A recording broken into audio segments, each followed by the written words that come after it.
साम्राज्य न्यूज, सामान्यांचा असामान्य आवाज। जिल्हा परिषद अध्यक्ष आणि उपाध्यक्षांनी बोलावलेल्या पहिल्याच बैठकीला अनुपस्थिती।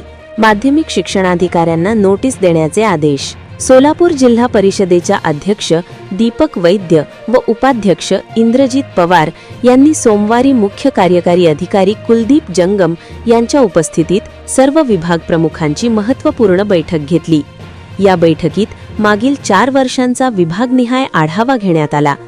शिक्षण, आरोग्य, कृषी, पशुसंवर्धन, अर्थ व बांधकाम, समाज कल्याण आदी विभागांचा आढावा या बैठकीत घेण्यात आला।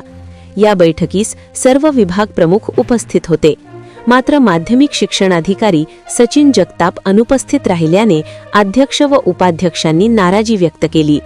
त्यांच्या गैरहजेरीबाबत खुलासा सादर करण्याचे आदेश देण्यात आले असून संबंधित अधिकाऱ्यांना नोटीस बजावण्याचे निर्देशही देण्यात आले असल्याची माहिती उपाध्यक्ष इंद्रजित पवार यांनी दिली।